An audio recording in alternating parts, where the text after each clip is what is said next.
que cette motricité soit celle de l'appareil locomoteur, c'est-à-dire l'appareil qui permet de se mouvoir, celui qui met en mouvement les os et les articulations que nous avions étudiées la fois précédente, mais aussi la motricité viscérale, et donc tous les mouvements qui vont concerner les viscères du tube digestif, de l'appareil respiratoire, de l'appareil circulatoire, etc.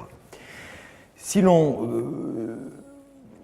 place un schéma très général sur la fonction des muscles, eh bien, les muscles peuvent être définis comme par trois propriétés principales. Voici deux pièces osseuses, peu importe lesquelles, et un muscle qui va relier ces deux pièces osseuses qui sont séparées par une articulation. Le muscle se définit donc par trois propriétés. Tout d'abord, c'est la propriété de contractilité. Un muscle est un organe qui se contracte et la contraction musculaire va consister en un raccourcissement de ce muscle. Un muscle est tendu entre une origine et une terminaison, et donc la contraction de ce muscle va en diminuer la longueur, ce qui va permettre de mobiliser une articulation. La deuxième propriété d'un muscle, c'est son excitabilité. En effet, le muscle est commandé par un nerf, en voici un, dont la terminaison d'une partie, d'un rameau collatéral, va aboutir dans le muscle par l'intermédiaire de la plaque motrice, qui est l'articulation entre la jonction entre le nerf et le muscle, et par l'intermédiaire de cette plaque motrice, le muscle va être excitable, c'est ce qui va en réalité commander sa contraction. Enfin, un muscle est sensible. En effet, les muscles possèdent une innervation motrice, mais également une innervation sensitive qui va remonter dans le système nerveux. Et cette sensibilité musculaire entre dans le cadre de ce que l'on appelle la proprioception. La proprioception, c'est-à-dire la sensibilité profonde, sensibilité originaire des muscles, mais également des articulations, des capsules articulaires, des ligaments. Et cette sensibilité musculaire et articulaire profonde, qui peut être d'ailleurs soit consciente, soit inconsciente, est absolument indissociable de la motricité. Il n'y a pas de motricité normale sans sensibilité. Donc, un muscle est un organe qui se caractérise par ces trois propriétés: contractibilité, excitabilité et sensibilité. Les muscles constituent le principal système producteur d'énergie du corps, qu'il s'agisse d'énergie thermique, et vous avez tous constaté après un effort physique que votre température augmente et votre sensation thermique augmente, mais également il s'agira d'énergie mécanique, puisque la force qui est développée par un muscle pour mettre en mouvement une articulation détermine une énergie mécanique, mais également énergie électrique, puisque la commande nerveuse des muscles résulte d'un influx électrique qui est véhiculé par les nerfs. Et ce rôle énergétique des muscles fait que l'appareil musculaire, dans sa globalité, représente aussi le principal système d'adaptation thermique du corps, Ainsi, vous avez tous aussi constaté, lorsqu'il fait froid, que vous avez des tremblements, vous grelottez. Qu'est-ce que le grelottement? Eh bien, c'est une activité contractile très rapide des muscles qui va avoir pour objectif de produire de l'énergie thermique de manière à ce que votre température interne reste à la température constante de 37 degrés. OK? Bien. Voilà pour les grandes définitions de l'appareil musculaire. Alors ensuite, dans la classification des muscles, qui tient compte de critères histologiques, on va distinguer deux grandes familles de muscles dans le corps. Il y a les muscles lisses et les muscles striés. Muscles lisses et les muscles striés. Cette distinction entre muscles lisses et muscles striés est une distinction histologique, c'est-à-dire microscopique. Il faudrait vous le séparer, il faut une place sur deux. Alors, je sais bien qu'on n'est pas très nombreux, mais... Bon.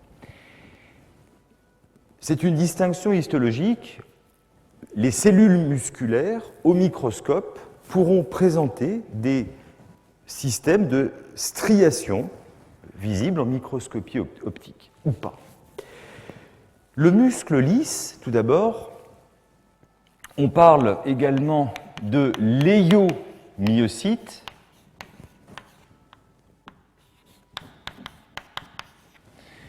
Muscle lisse est constitué de cellules musculaires d'aspect en fuseau,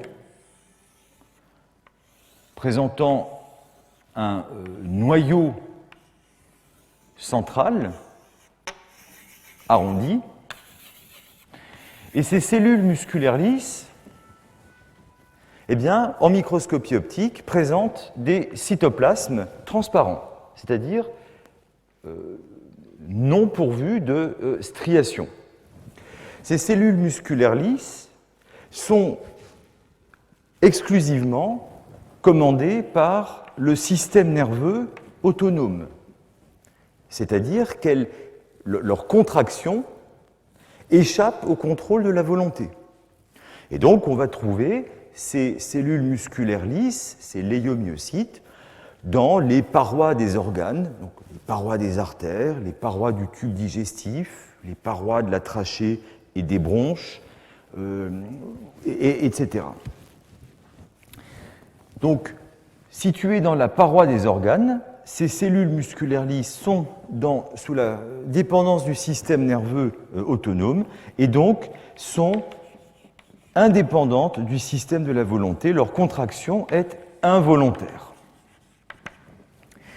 À côté de ces cellules musculaires lisses, vous avez deux types de cellules musculaires striées. Striées parce que, en histologie, apparaît une striation dans le cytoplasme. Les deux types de cellules musculaires striées vont constituer d'une part le muscle cardiaque et d'autre part les muscles squelettiques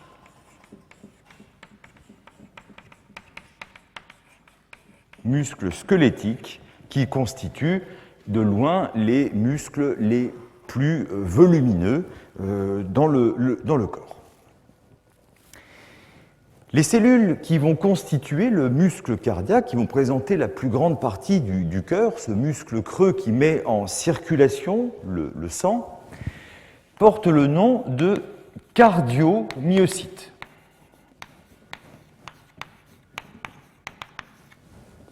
Ces cellules, contrairement aux cellules musculaires lisses, aux léiomyocytes vus à l'instant, ces cellules s'inscrivent dans la forme de cellules fusiformes qui sont soit mononucléées, c'est-à-dire qu'elles n'ont qu'un seul noyau, soit binucléées, c'est-à-dire qu'elles vont présenter, ces cellules musculaires cardiaques, vont se présenter un peu sous la forme de la fusion de deux cellules présentant donc deux noyaux.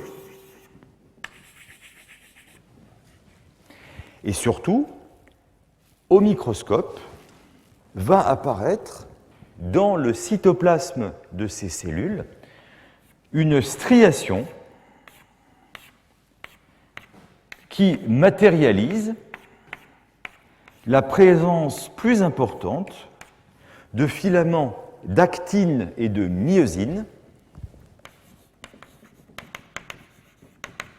qui constituent les molécules permettant la contraction, donc le raccourcissement de ces cellules. Au niveau du cœur, les cardiomyocytes vont s'organiser pour venir constituer un muscle creux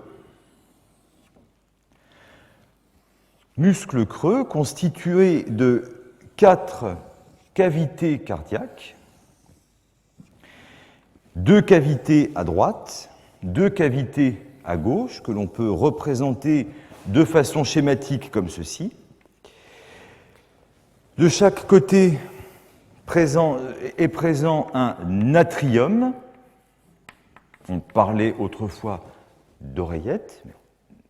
Et un ventricule, c'est-à-dire que nous avons à droite un atrium droit et un ventricule droit qui sont cloisonnés par une valve atrio-ventriculaire droite, atrium droit, ventricule droit, séparé par une valve atrio-ventriculaire droite, la paroi ventriculaire étant un peu plus épaisse que la paroi de l'atrium. On verra dans le cours suivant sur l'appareil circulatoire exactement comment fonctionne cet ensemble. À gauche existe un atrium gauche et un ventricule gauche, dont là les parois sont beaucoup plus épaisses que celles du ventricule droit. Les parois du cœur, parois musculaires, formant ce que l'on appelle le myocarde, myo étant la racine grecque qui désigne le tissu musculaire, eh bien, les cardiomyocytes s'organisent pour former donc ce muscle creux à 4 cavités. Au niveau du cœur, vous savez que le cœur présent est un muscle creux qui présente des contractions rythmiques automatiques qui concernent d'abord les atriums et ensuite les ventricules. Contractions qui permettent de mettre en mouvement la circulation sanguine.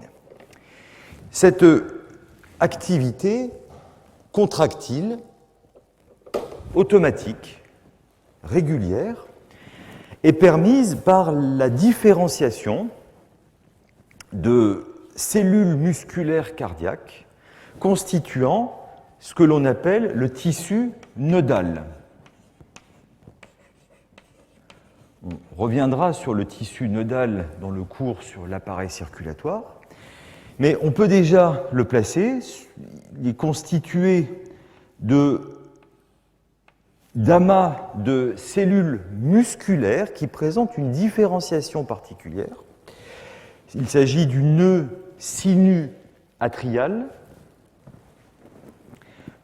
du nœud atrio-ventriculaire. On reprendra encore une fois tous ces éléments. Nœud sinu-atrial, nœud atrio-ventriculaire, puis d'un faisceau atrio-ventriculaire qui se divise en une branche droite et une branche gauche, chaque branche se ramifiant pour se distribuer dans le myocarde ventriculaire au niveau d'un réseau décrit par Purkinje.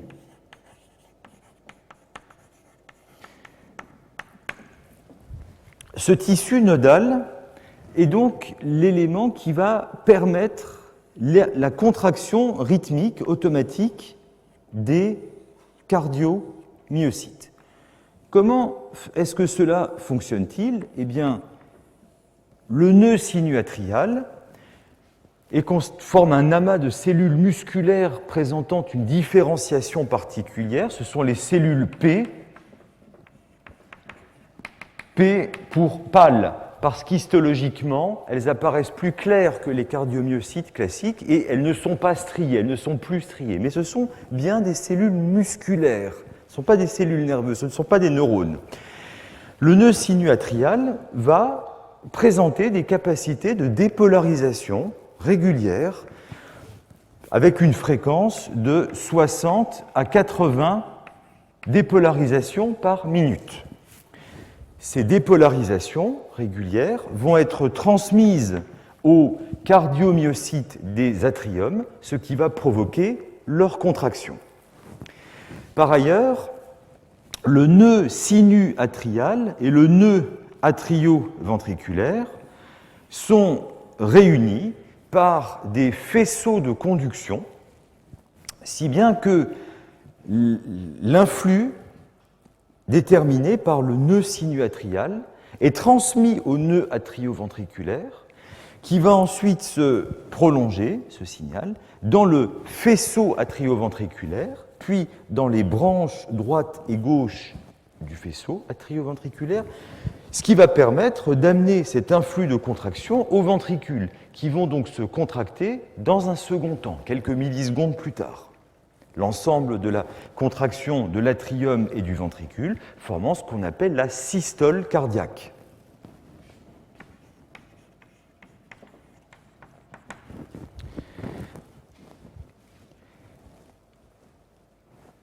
Cette activité de dépolarisation automatique du tissu nodal, qui permet donc la contraction régulière du cœur, va elle-même être modulée soit de manière positive, c'est-à-dire en provoquant une accélération du rythme cardiaque et une augmentation de la force de contraction cardiaque par le système nerveux sympathique, et va être au contraire inhibée, c'est-à-dire va ralentir le rythme cardiaque et diminuer la force, la puissance de contraction du cœur, c'est l'action du système nerveux parasympathique.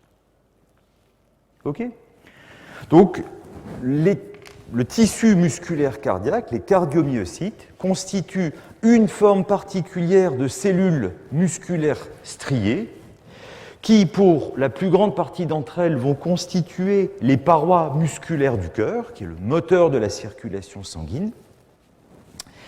La grande différence entre les cardiomyocytes et les léiomyocytes étant que les unes sont striées et les autres pas.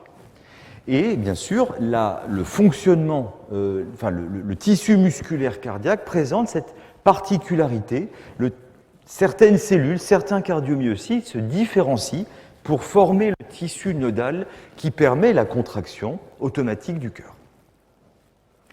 Enfin, et ça représente la plus grande partie des cellules de l'appareil musculaire, eh bien, les cellules squelettiques, les cellules musculaires squelettiques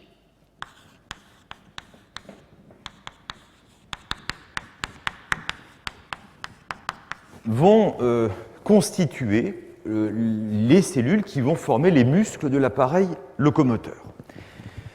Là, on parle, qu'il s'agisse des léiomyocytes ou des cardiomyocytes, de cellules qui font quelques dizaines de micromètres donc, de long. Ce sont des toutes petites cellules. Les cellules musculaires squelettiques striées, on parle de rhabdomyocytes.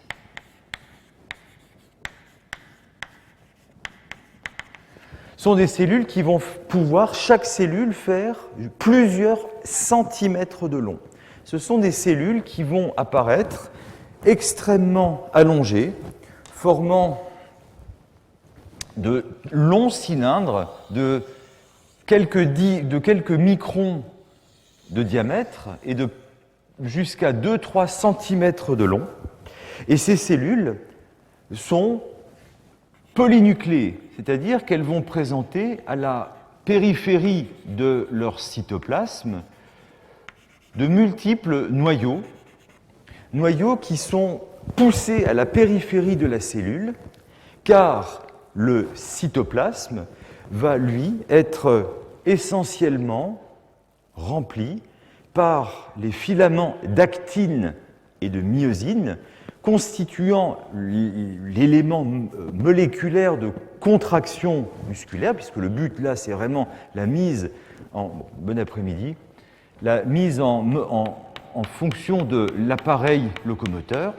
Et ces cellules musculaires squelettiques striées, ces rhabdomyocytes, sont ceux qui, le plus clairement, vont apparaître en microscopie optique, marqués par ces stries transversales tout à fait caractéristiques. La structure des muscles peut être schématisée de la sorte. Les muscles squelettiques vont présenter des structures qui leur permettent de s'insérer, de s'attacher le plus souvent au squelette, mais pas que, on va y revenir dans un instant. Puis, les muscles sont enveloppés dans une gaine, une enveloppe fibreuse que l'on appelle l'épimysium. On va la représenter comme ceci. L'épimysium, qui représente donc cette enveloppe fibreuse qui va engainer tout le muscle. À travers cette membrane, à travers l'épimysium, apparaissent des faisceaux musculaires qui, à la coupe, vont apparaître sous la forme de structures arrondies, faisceaux arrondis, plus ou moins ovoïdes,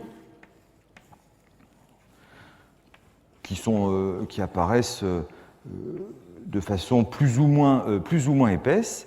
Et ces faisceaux musculaires sont eux-mêmes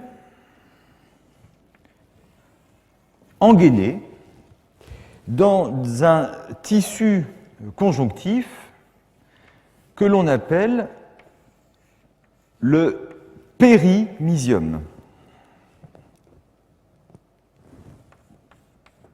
Le périmysium. Périmysium. Donc l'épimysium engaine tout le muscle. Le périmysium, lui, va engainer chaque faisceau musculaire qui constitue le muscle. Chaque faisceau musculaire va lui-même être constitué de dizaines de milliers de fibres musculaires, de rhabdomyocytes, dont la paroi cellulaire portera le nom d'endomysium.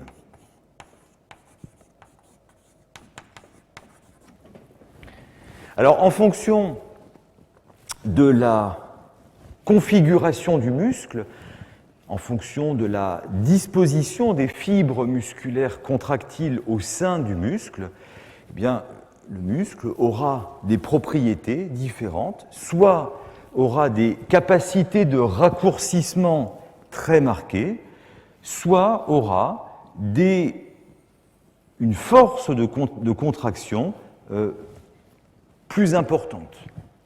Ça dépend en réalité de l'axe des fibres musculaires par rapport au grand axe du muscle.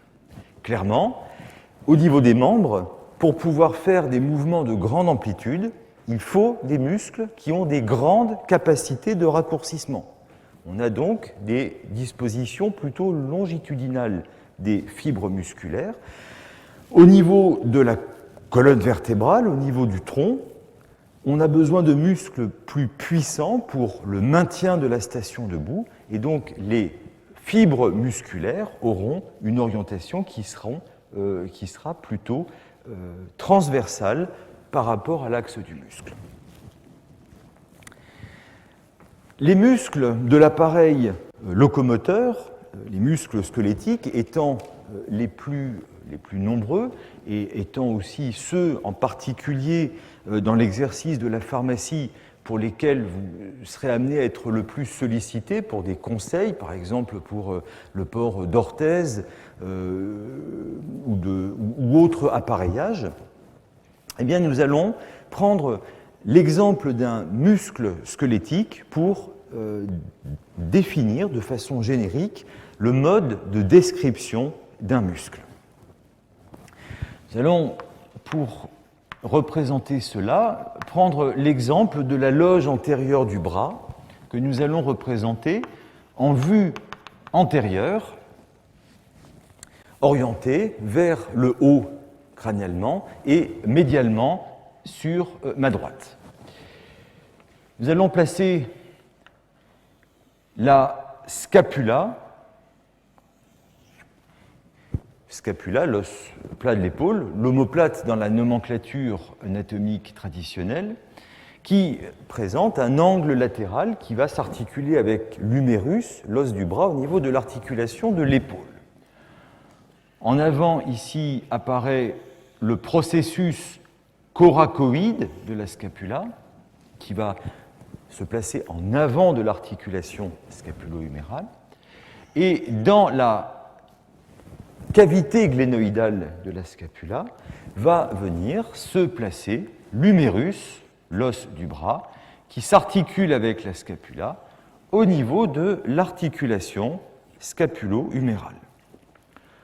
On place donc l'humérus, qui est un os long, dont l'épiphyse proximale s'articule avec la cavité glénoïdale de la scapula, qui va présenter ensuite un corps ou diaphyse globalement vertical vers le bas, et dont l'épiphyse distale va s'articuler avec les deux os de l'avant-bras au niveau de l'articulation du coude.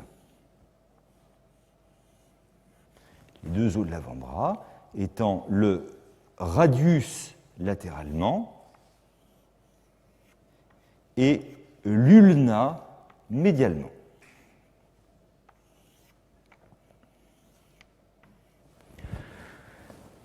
Au-dessus de l'articulation scapulo-humérale, au-dessus de l'articulation de l'épaule, apparaît un relief ici, l'acromion,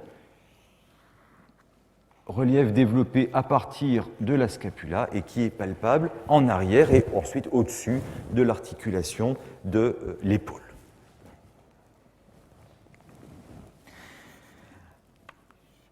Dans la loge antérieure du bras, un muscle superficiel va prendre place,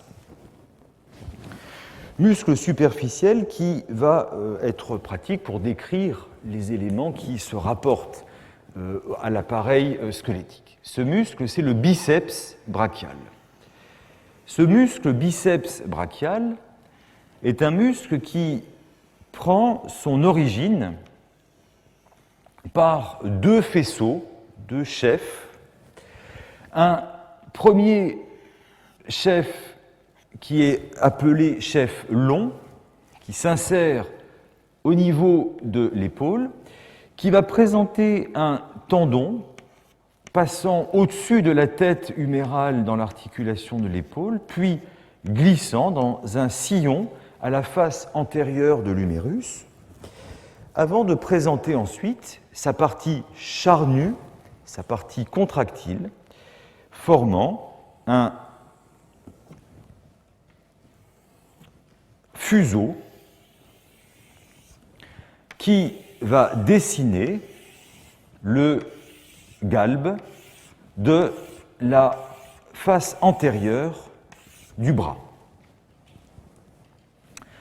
Le chef long de ce muscle biceps brachial va être rejoint par un chef court qui prend son insertion d'origine au niveau du processus coracoïde de la scapula.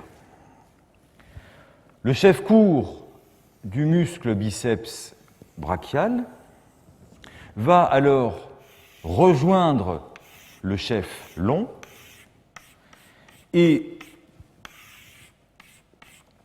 de cette fusion résulte un muscle unique qui va présenter une terminaison par un tendon épais au niveau du coude, ce tendon venant rejoindre le radius.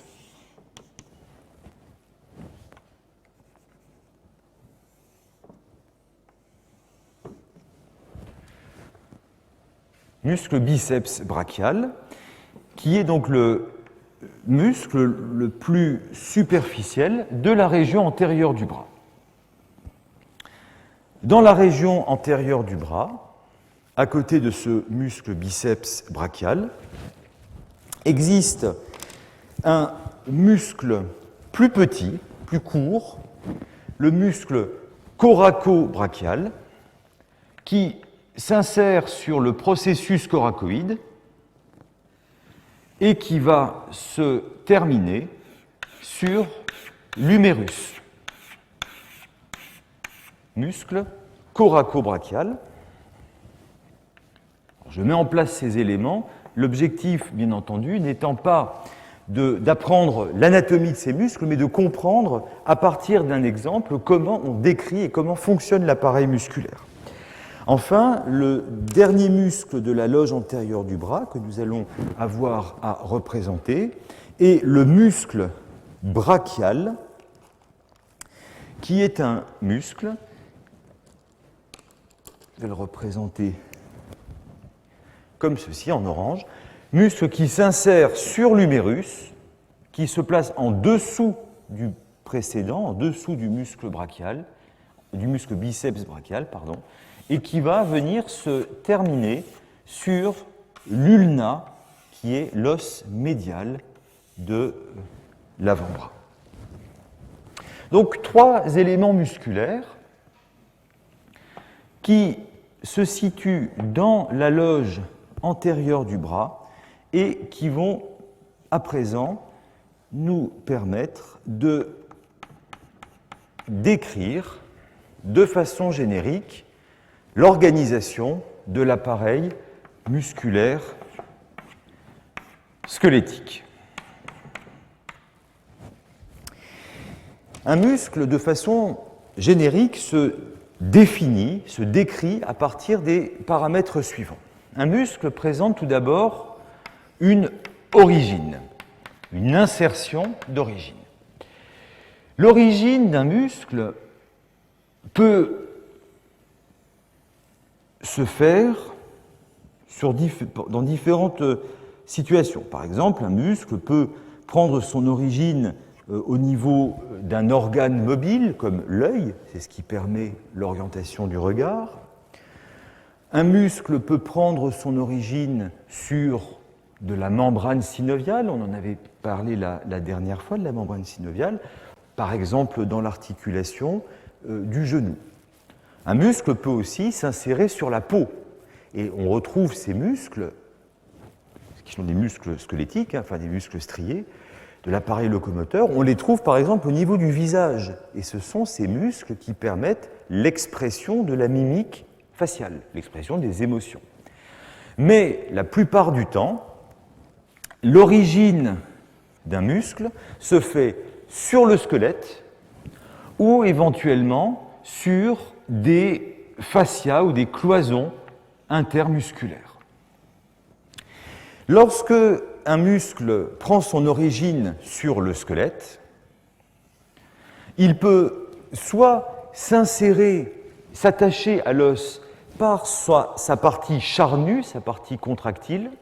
C'est par exemple le cas du muscle brachial qui s'insère sur la face antérieure de la diaphyse de l'humérus, dans sa partie basse. Dans ces cas, très souvent, l'origine du muscle est assez étalée à la surface de l'os. Et C'est alors évidemment beaucoup le cas au niveau du membre inférieur, où les masses musculaires sont plus volumineuses. Ou alors, un muscle peut s'insérer sur le squelette par l'intermédiaire d'un tendon. Un tendon étant un organe le plus souvent cylindrique, parfois aplati, qui prend son insertion sur le squelette, qui sont les tendons habituellement représentés en vert, schématiquement. Ce sont des structures qui sont constituées de tissu collagène, c'est-à-dire que c'est du tissu fibreux qui n'est pas contractile, qui permet l'arrimage au squelette et qui se place en continuité avec le corps charnu qui, lui, va contenir les rhabdomyocytes, c'est-à-dire les cellules contractiles. D'accord? Donc, origine. Ensuite, un muscle a un trajet. Un trajet et une forme, une constitution. On décrit le trajet d'un muscle par rapport à l'orientation de l'axe du corps. Par exemple, ici, on voit que le muscle biceps brachial a un trajet qui est globalement, en position anatomique, vertical vers le bas. Mais on voit aussi, par exemple, que ici, le muscle coraco-brachial, qui s'insère sur le processus coracoïde et qui va se terminer sur l'humérus, va avoir un trajet plus oblique. Donc on décrit un trajet oblique vers le bas et vers le dehors.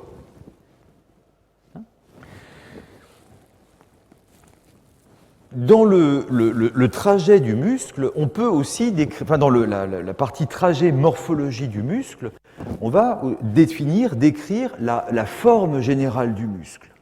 Un muscle peut avoir une forme en fuseau, comme dans les exemples ci-dessus, mais un muscle peut également être plat.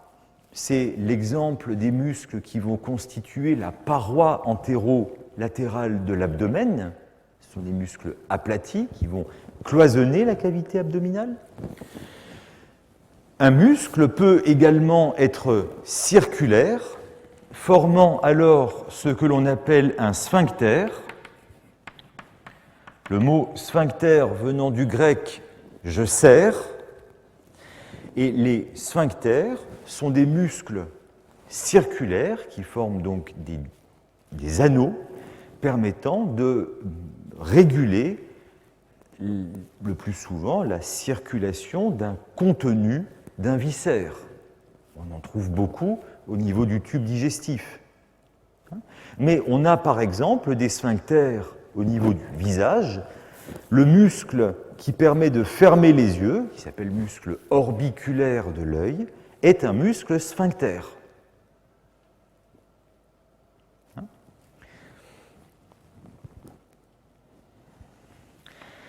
Toujours dans la forme et la constitution du muscle, eh bien, certains muscles peuvent avoir certains muscles, le plus souvent, ont une origine unique et une terminaison. Mais on peut avoir, comme c'était le cas du muscle biceps brachial, un muscle qui a deux origines et une terminaison commune. On parle alors de muscle biceps. D'autres muscles ont trois origines distinctes et une terminaison commune. On parle de muscles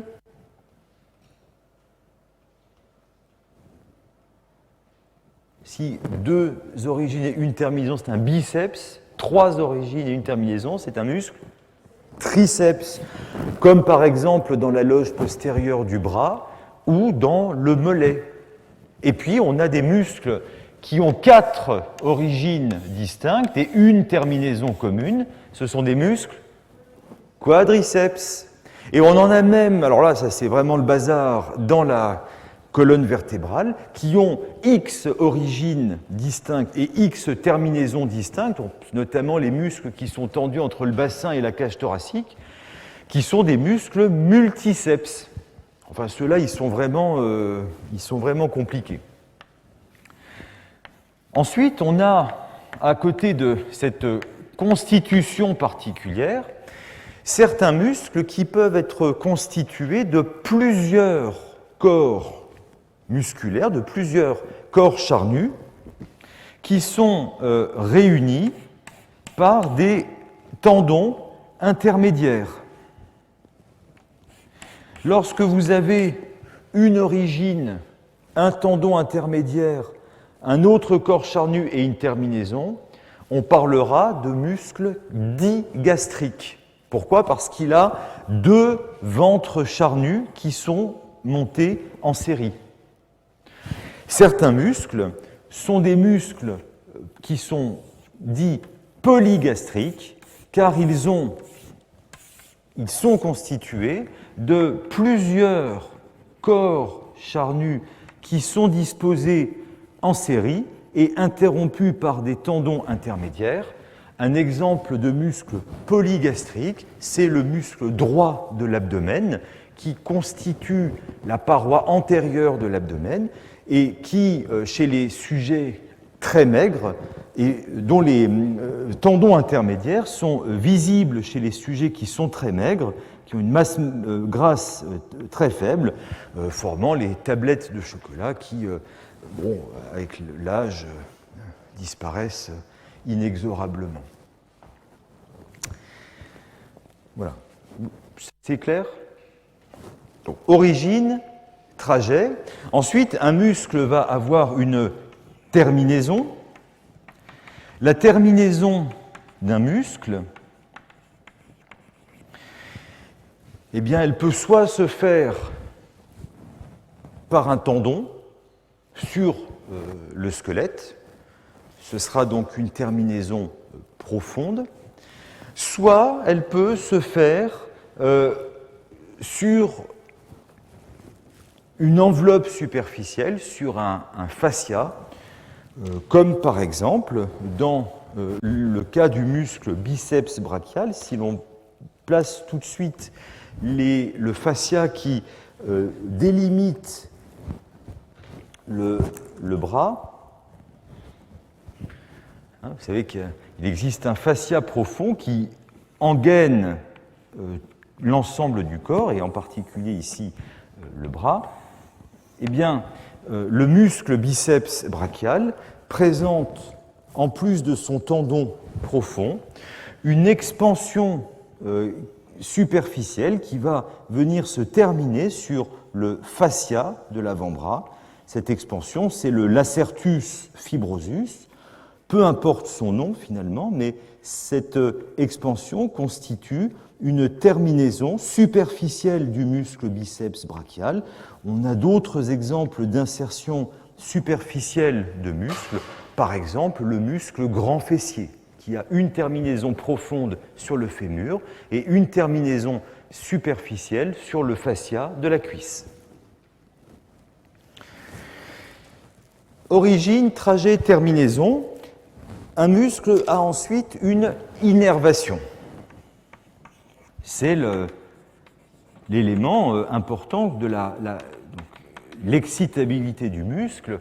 Le signal qui va permettre la contraction du muscle, eh bien, c'est le nerf. Et la connaissance de l'innervation du muscle est importante pour la compréhension de l'examen clinique. Alors, on va prendre l'exemple du nerf qui innerve la région antérieure du bras. Il s'agit d'un nerf qui porte le nom de nerf musculo-cutané. Alors, c'est un nerf qui arrive dans la loge antérieure du bras, qui perfore le muscle coraco-brachial, puis que l'on va retrouver cheminant dans la loge antérieure du bras entre le biceps et le muscle brachial. Il est donc en plein cœur de la loge antérieure du bras. Puis ce nerf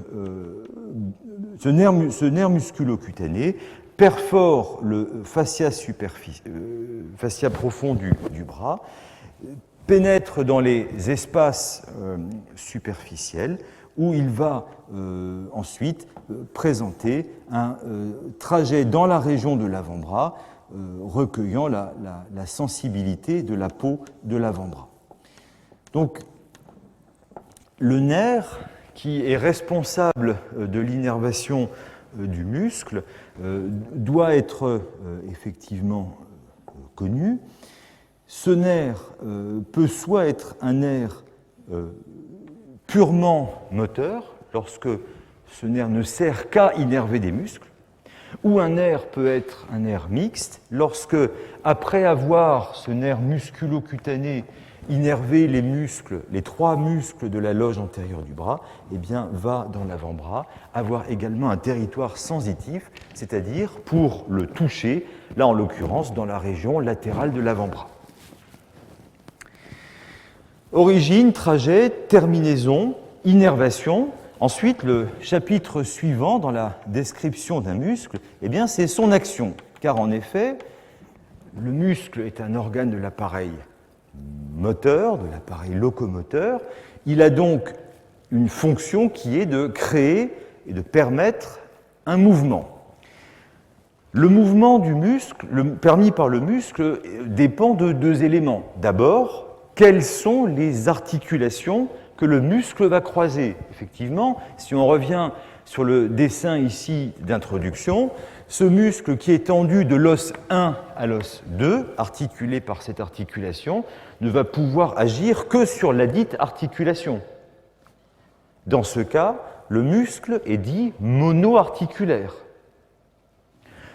Dans un exemple plus concret ici au niveau du membre supérieur, eh bien, par exemple, le muscle coraco-brachial ne va croiser qu'une articulation, c'est l'articulation de l'épaule. Il n'aura donc une action que sur l'articulation de l'épaule. Le muscle brachial, qui est tendu de l'humérus à l'avant-bras, ne va croiser que l'articulation du coude. Il va donc avoir une action uniquement sur cette articulation. En revanche, le muscle biceps brachial, qui prend son origine au niveau de la scapula et qui se termine sur l'avant-bras, va être un muscle que l'on va dire polyarticulaire parce qu'il croise plusieurs articulations, l'épaule et le coude. Et donc, le biceps brachial va être à la fois un muscle propulseur de l'épaule puisqu'il passe en avant de l'épaule, et il va être également fléchisseur du coude et supinateur, peu importe, mais c'est pour vous citer les mouvements, parce qu'il traverse le coude. Donc ça, c'est un premier élément. L'action d'un muscle dépend des articulations qu'il croise.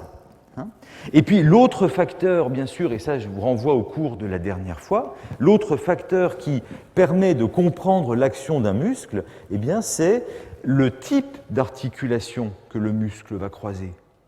Évidemment, en fonction des ligaments, de la forme des surfaces articulaires en présence, eh bien, seuls certains mouvements vont être possibles. Donc la conjonction à la fois du type de mobilité de l'articulation et des rapports musculaires permet d'en déduire l'action permise par un muscle.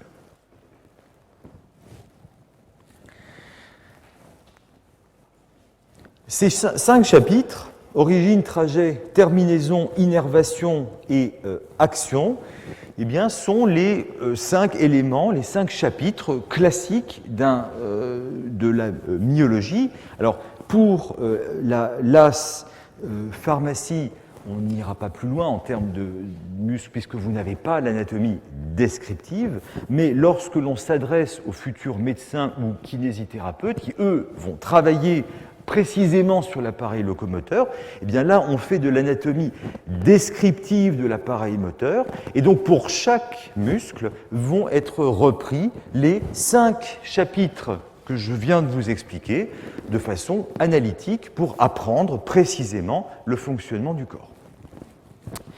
Dans certaines indications, et j'en terminerai par là, un chapitre peut être ajouté, c'est la vascularisation des muscles. car en effet, tous les muscles, le muscle est un tissu vivant, donc il reçoit des vaisseaux sanguins, et l'apport vasculaire d'un muscle varie en fonction du muscle concerné. Et la connaissance du type de vascularisation des muscles est à la base d'activités chirurgicales comme la chirurgie réparatrice, qui est la chirurgie qui consiste à réparer des amputations, des pertes de substances traumatiques ou, par exemple, dans le cadre du traitement d'une affection cancéreuse. La vascularisation des muscles a été systématisée dans les années 80 par Matthes et Naï, qui permet de distinguer cette classification en gros 5 configurations, 5 types. On a tout d'abord des muscles qui constituent le type 1 dans cette classification. Voici le corps charnu et du muscle considéré, et voici une artère qui passe à proximité. Le type 1 de la classification de Matthes et Naï, eh bien, c'est la configuration où le muscle ne reçoit qu'une artère nourricière. C'est-à-dire que l'ensemble du muscle est vascularisé à partir d'un seul vaisseau, et donc la connaissance de ce type permet de prélever tout ou partie de ce muscle à partir de l'artère et de le transférer à une région voisine pour couvrir, par exemple, si vous avez une fracture ouverte, qu'il manque de la peau et que vous voulez couvrir la fracture pour qu'elle puisse consolider. Le type 2 de la classification de Matthes et Naï est un type où le muscle va recevoir une artère principale, l'artère musculaire provenant d'un gros tronc vasculaire qui passe à proximité, une artère principale, et cette artère principale vascularise l'intégralité du muscle. Et à côté de cette artère principale, le muscle va pouvoir en plus recevoir ce qu'on appelle un pédicule ou une artère accessoire de petit calibre, de petit diamètre. Et cette artère accessoire, eh bien, va vasculariser seulement une partie du muscle, mais pas l'ensemble du muscle. Alors là, il y a un exemple, c'est les muscles du mollet, dans le type 1. Dans le type 2, c'est par exemple le muscle solaire, qui est un muscle de la jambe. Ne les retenez pas, finalement ça n'a pas beaucoup d'importance, je ne vais pas les citer. Le type 3 de la vascularisation de Matthes et Naï est une configuration où le muscle reçoit 2 artères principales. Et chaque artère est à même d'assurer la vascularisation de la totalité du muscle. Souvent, vous en avez une qui est à la partie proximale du muscle et l'autre à la partie distale. Mais les territoires de ces 2 artères se superposent. C'est-à-dire que chaque pédicule, chaque artère vascularise tout le muscle. Alors ces muscles de type 3 sont bien pratiques en chirurgie réparatrice, parce que ce sont des muscles qu'on peut utiliser de façon beaucoup plus pratique en réparation. Le 4e type est un exemple de muscle peu utile en chirurgie réparatrice. Ce sont les muscles de type 4, qui sont en fait des sortes de muscles saprophytes qui reçoivent une multitude de petits pédicules vasculaires, de petites artères, qui chacune vont vasculariser un petit segment de ce muscle, mais sans toutefois qu'il y ait une superposition de territoire. Ces muscles sont très mal utilisables en chirurgie plastique parce qu'on ne peut pas les mobiliser, leur vascularisation est en fait assez précaire. Et enfin, à côté de ce type 4, le dernier type de muscle, type 5 dans cette classification, est un type où vous avez une artère principale de calibre, en général important, qui va vasculariser la totalité du muscle, un pédicule principal, et puis vous avez plusieurs pédicules accessoires de plus petit calibre, mais ces pédicules accessoires, l'ensemble de ces pédicules accessoires va permettre la vascularisation de tout le muscle. Ça, c'est par exemple le muscle grand dorsal. Eh bien, ces muscles de type 5 sont également fréquemment utilisés en chirurgie plastique parce que leur vascularisation est suffisamment fiable pour permettre des chirurgies de transfert musculaire dans le cadre de chirurgie de reconstruction. Donc, pour résumer, les muscles, bien, ce sont les effecteurs de la motricité, et la motricité, elle peut être consciente ou inconsciente, volontaire ou involontaire. Donc, un muscle se définit par 3 propriétés fondamentales qui sont la contractibilité, l'excitabilité et la sensibilité. N'oubliez pas, il n'y a pas de motricité sans sensibilité. Ces deux fonctions sont liées. On distingue 2 grandes familles de muscles. Les muscles lisses, c'est-à-dire qui ne sont pas striés en histologie et qui sont sous la dépendance du système nerveux végétatif, ce sont les muscles des parois des vaisseaux sanguins, des parois des organes. Ils sont indépendants de la volonté. À côté des cellules musculaires lisses, qui ne sont donc pas striées en histologie, les cellules musculaires striées, qui sont donc striées au microscope, vont constituer d'un côté le muscle cardiaque, avec cette petite particularité, c'est la différenciation de certaines cellules musculaires cardiaques formant le tissu nodal à l'origine de l'activité contractile, rythmique des muscles. Et puis, les muscles striés squelettiques, dont les cellules forment les rhabdomyocytes, qui, elles, sont particulièrement